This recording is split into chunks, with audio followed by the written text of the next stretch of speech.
అమ్మ నాకు ఆకలేస్తుంది, బయట ఏమో ఫుల్ వర్షం పడుతుంది. వేడివేడిగా నాకు ఏదైనా ఒకటి చేయొచ్చుగా. అందుకే ఇక్కడ వెజ్ మంచూరియన్ చేస్తున్నాను, చూడు చిటికెలో అయిపోతుంది. కట్ చేసుకొని సన్నగా క్యాబేజ్ అండ్ క్యారెట్ ఇలా కట్ చేసుకొని వేసాను. దాంట్లో ఇప్పుడు నేను 1 కప్ మైదా, అరకప్పు కార్న్ఫ్లోర్, కొద్దిగా సాల్ట్, కారం, ధనియా పౌడర్, కొంచెం పసుపు ఇలా కలిపేసుకోవాలి.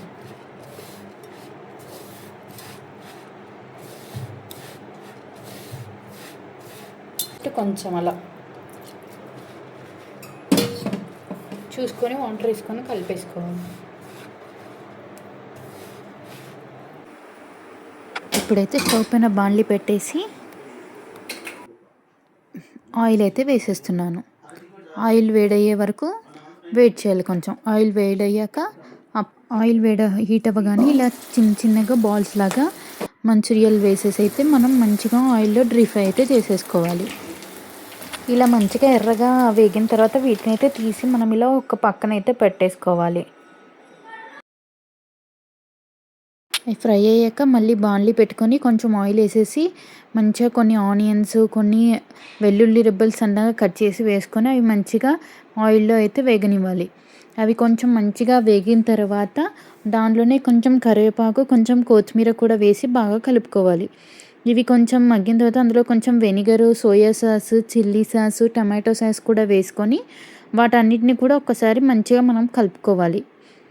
కలుపుకున్న తర్వాత అందులోనే కొంచెం కారం, కొంచెం సాల్ట్ కూడా వేసి కలుపుకోవాలి. తర్వాత మనం ఫస్ట్ ఫ్రై చేసి పెట్టుకున్నాం కదా మంచూరియా, అవన్నీ కూడా దీంట్లో వేసేసి బాగా అదంతా దానికి పట్టేలాగా అయితే కలిపేసుకోవాలి. అంతే, ఇంకా వేడి వేడి మంచూరియా అయితే రెడీ అయినట్టే అండి. రెస్టారెంట్స్లో స్టైల్లో ఇంట్లోనే ఇంత ఈజీగా చాలా బాగా చేసుకోవచ్చు అండ్ హెల్దీ కూడా పిల్లలకి. ఒకసారి అయితే ఇలా ట్రై చేయండి, చాలా బాగుంటుంది. Okay friends, thank you for watching. Like, share and subscribe. వర్షం పడినప్పుడు ఇలా వేడిగా మంచూరియా తిన్న తర్వాత మా పిల్లల రియాక్షన్ చూడండి.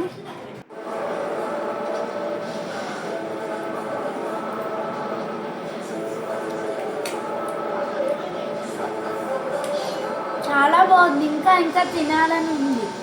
మంచూరియా చాలా బాగుందమ్మా.